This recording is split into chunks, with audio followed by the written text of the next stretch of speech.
Channel ini menyajikan cerita alur kisah dari film-film yang sangat menarik. Dan di kesempatan ini saya akan menceritakan sebuah film aksi berjudul Nobody yang rilis tahun 2021. Film ini menceritakan kisah seorang bapak-bapak yang bernama Hutch Mansell yang berusaha keras menjadi seorang bapak teladan di keluarganya. Tapi mengapa Hutch begitu kesulitan menjalani kehidupannya yang sudah terbilang normal-normal saja? Siapakah Hutch Mansell ini sebenarnya? Penasaran? Mari kita langsung saja masuk ke dalam ceritanya. Selamat menyaksikan.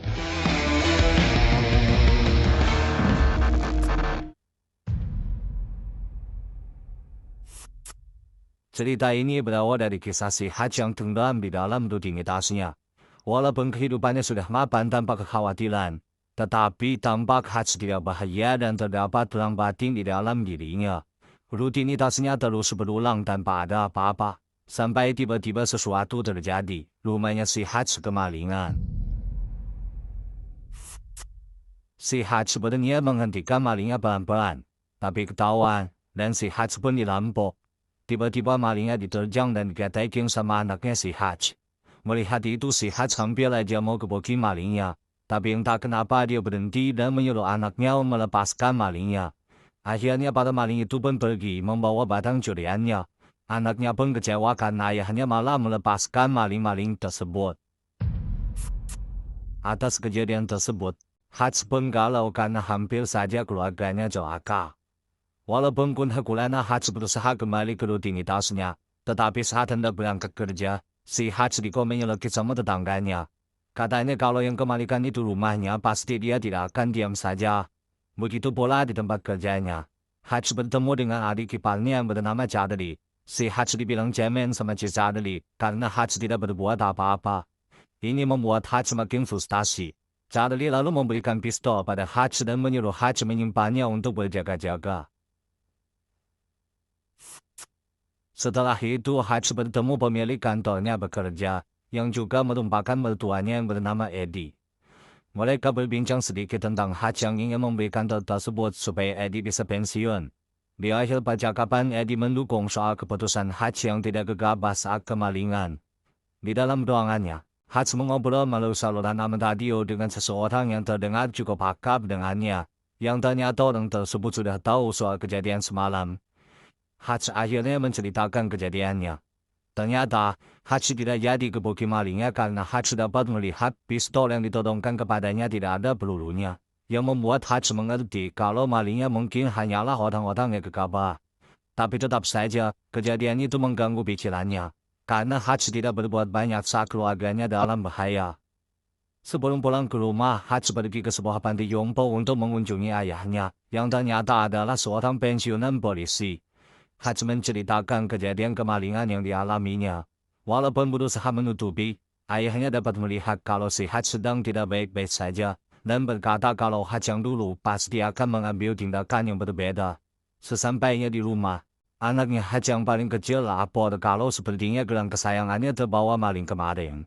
Kegundahan Hutch pun memuncak, dan Hutch memilih untuk melakukan sesuatu.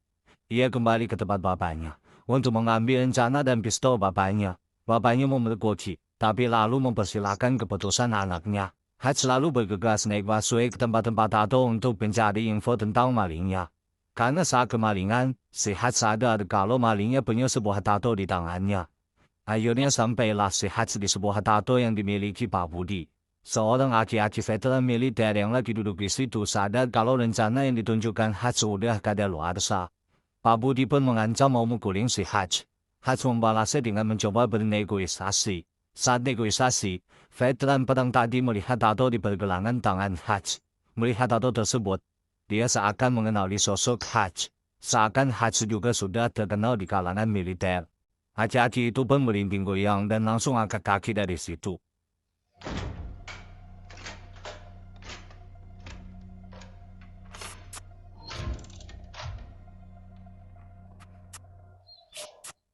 Pak Budi yang ikutan cut pun membantu si Hutch memberi info tentang malingnya. Setelah mendapat info, Hutch langsung menyerbu rumahnya si maling. Si maling yang lagi makan ditabok pakai pistol sama si Hutch.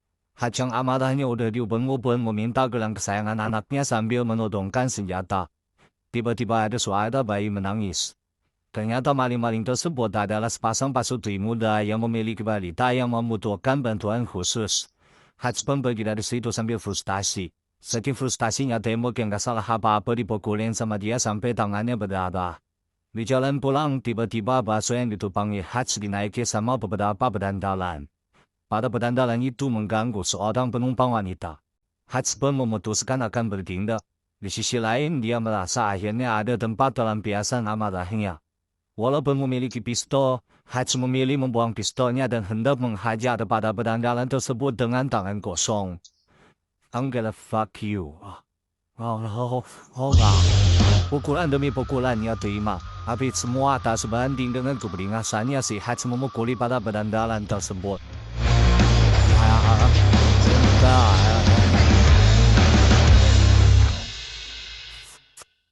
Setelah pertarungan selesai, ternyata ada satu berandalan yang kelewat bonyok sampai kumuh, dan tersedap darahnya sendiri. Hatch pun membantu berandalan tersebut supaya dia selamat. Lalu Hatch pergi pulang meninggalkan para berandalan itu. Saat sampai di rumah, Hatch dipergoki istrinya pulang dengan babak belur. Istrinya tampak sudah maklum sambil mengobati luka-lukanya si Hatch.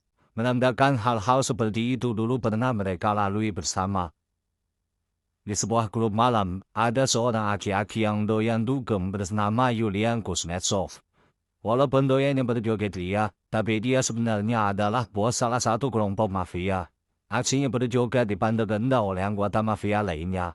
Mendengar itu tanpa pikir dua kali dia menggorok salah satu pengunjung di situ hanya demi membuktikan kebrutalannya.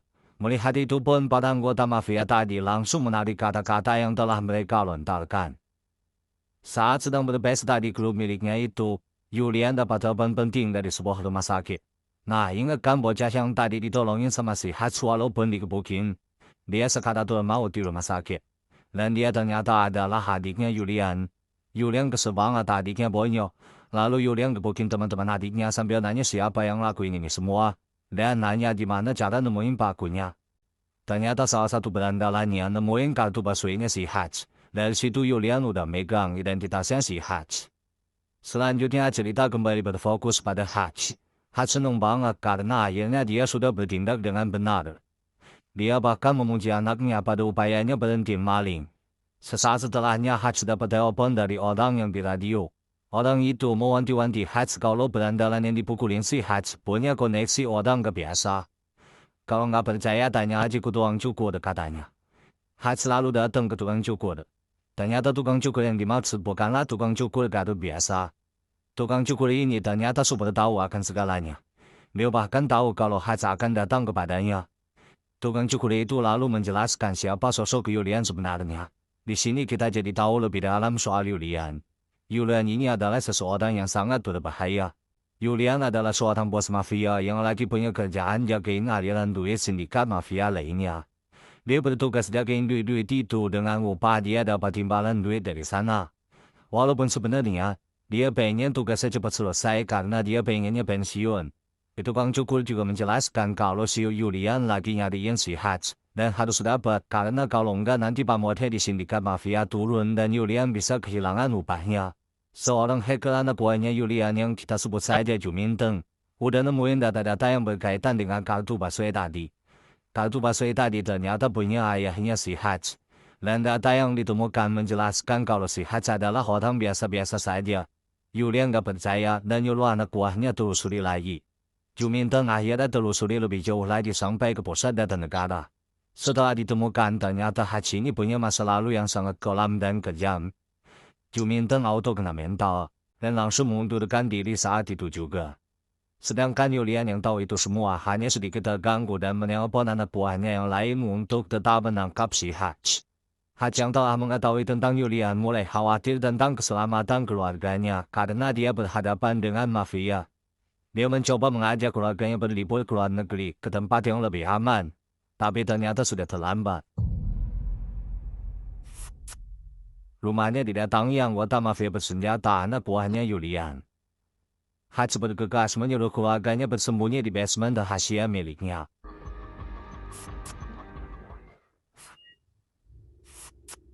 Hatch lalu berhadapan dengan para anggota mafia bersenjata tersebut.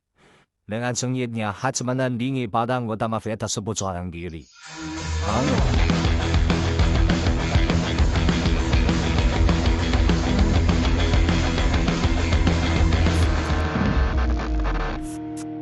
Tetapi karena kalah jumlah, Hatch akhirnya tertangkap dengan disentung dari belakang.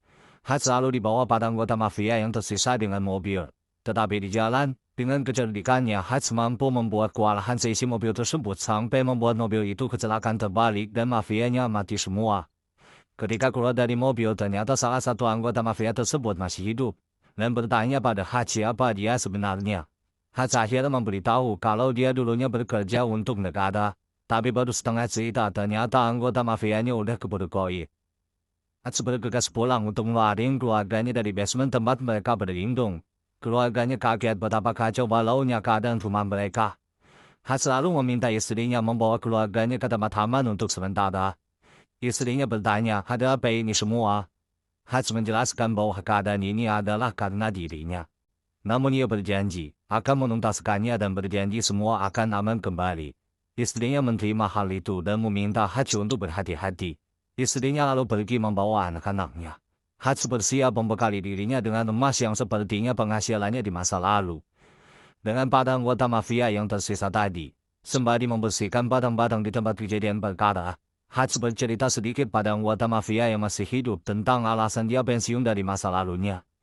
Dahulu kala dia pernah menangani seseorang bernama Alan. Alan ini mencuri duit militer negara jutaan dolar. Hatch sudah siap untuk mengirim Alan ke alam baka. Tapi Hatch berpikir kembali setelah mendengarkan Alan sungguh menyesali perbuatannya. Akhirnya Hatch pun diam-diam melepaskan Alan. Beberapa tahun setelah itu, Hatch dari jauh memantau si Alan mengira Alan akan kembali menjadi kriminal. Tapi Hatch kaget karena ternyata si Alan benar tobat dan memiliki keluarga jemaah bahagia. Dari situlah Hatch iri kepada Alan yang bisa menjalani hidup dengan tenang, yang membuat Hatch juga ingin membenahi hidupnya. Ia lalu berhenti dari pekerjaannya melayani negara dan memilih menjalani hidupnya sebagai warga biasa hingga saat ini. Saat sedang seru bercerita, ternyata para anggota mafianya udah pada lelah. Hatch selalu membersihkan jejak kejadian tersebut dengan membakar rumahnya sampai habis tidak tersisa. Hatch tanpa sungkan membawa mobil tetangganya yang komennya lagi tadi untuk pergi dari situ dengan membawa rencananya untuk menuntaskan semua ini. Dan ternyata, bapaknya si Hatch juga didatangi dua anggota mafia. Namun mereka bukan tandingan bapaknya karena bapaknya juga bukanlah orang sembarangan. Hatch datang ke kantor mertuanya. Dengan emas miliknya, dia membeli tempat itu dari mertuanya. Mertuanya sudah setuju. Tapi adik iparnya tidak setuju dan hendak memukul si Hatch. Hatch tentu saja dapat menangkis dengan mudahnya dan membogem seperti si Charlie sambil menenangkan si Charlie. Kesepakatan terjadi. Dan Hatch meminta mertuanya untuk mengevakuasi tempat itu karena Hatch ingin menggunakan tempat tersebut untuk suatu keperluan. Julian di tempatnya menonton berita tentang kematian anak buahnya. Dan juga melalui telepon ia mendapat informasi kalau anak buah yang dikirim untuk membunuh bapaknya si Hatch juga telah mati dan bapaknya si Hatch menghilang. Julian sadar keadaan memanas. Dia menyuruh seluruh pasukannya disiapkan. Hatch mempersiapkan kantor barunya menjadi tempat pertempuran dengan memasang berbagai jebakan. Hatch dihubungi oleh orang yang ada di radio. Orang itu ngomel-ngomel karena keadaannya malah jadi kacau balau. Hatch malas diomelin jadi Hatch merespon dengan bilang dia punya rencana dan langsung mematikan radionya. Hatch selalu pergi nyamperin kantornya si Julian. Julian yang lagi orkes di klub miliknya tidak sadar kalau Hatch sedang menyambangi kantornya, menghabisi banyak anak buahnya, membuat kantornya hancur berantakan, serta membakar semua uang aliran dana mafia yang seharusnya dijaga oleh Julian. Selesai bernyanyi, Julian melihat Hatch berada di depannya dengan santai menyantap makan malam. Situasi memanas. Hatch membuka serbet di mejanya yang ternyata tersembunyi bom yang dapat melenyapkan mereka semua. Dua pihak pun mengerti kalau ini membutuhkan pembicaraan empat mata. Hatch mengutarakan kekesalannya karena Julian telah mengusir ketenteraman keluarganya. Dia bercerita kalau dia bahkan membakar habis semua uang yang seharusnya dijaga Julian saking kesalnya. Hatch menawarkan agar mereka sama-sama melupakan yang terjadi atau Hatch akan semakin membabi buta. Hatch selalu pergi membawa bom di tangannya. Situasi tak kunjung membaik karena uang yang dijaga Julian sudah binasa. Julian yang tidak terima memilih melawan Hatch sedang mengejar Hatch saat itu juga membawa seluruh pasukannya.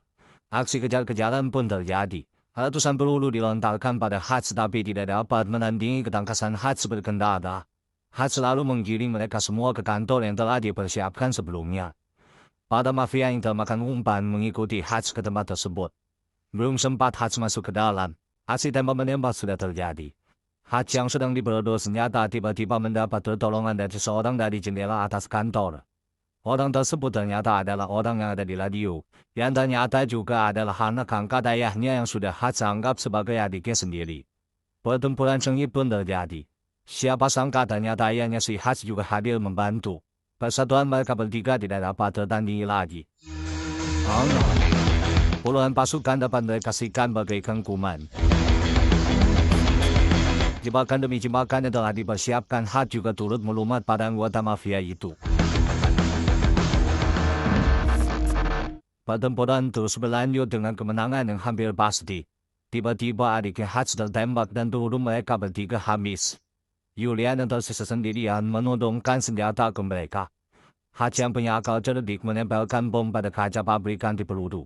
Dan dengan nyalinya kemudian dia bawa berlari dan dia ledakan bom tersebut di depan Julian dari jarak dekat. Julian pun gugur dengan sangat-sangat mengenaskan. Berkat kacaan di peluru tersebut si Hats hanya bergelingu saja dan mereka bertiga selamat. Sirine pun terdengar menandakan polisi telah dekat. Hats menyuruh ayah dan adiknya untuk pergi. Hats ditangkap dan diinterogasi oleh polisi. Pada polisi itu pun heran kenapa bisa ada pertempuran sebesar ini di kota mereka. Apalagi melibatkan mafia. Pada polisi itu pun bertanya kepada Hats siapa dia sebenarnya. Tapi dengan tenang Hats mengatakan, Ian. Nobody. Tiba-tiba pada polisi itu pun keduanya mendapat telepon yang seakan berasal dari tempat yang sama. Menyuruh mereka untuk melepaskan Hats saat itu juga tanpa banyak tanya. Yang mengisyaratkan kalau si Hats ini adalah sosok yang penting. Gua kira. Dan cerita pun tamat. Itulah tadi kisahnya si Hats. Untuk siapa Hats ini sebenarnya dan seperti apa dia dulunya memang belum dijelaskan secara rinci di film ini.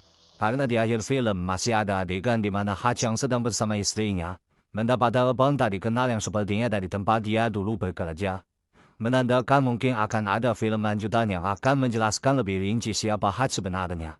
Untuk kejelasannya, mari kita tunggu saja bersama-sama. Sekian alur kisah di episode ini. Mohon maaf bila ada kesalahan dalam penyebutan kata, nama, atau dalam penyampaian. Jika masih penasaran secara detail tentang film ini, mohon menyempatkan untuk menyaksikan filmnya secara full, karena film ini sangat seru.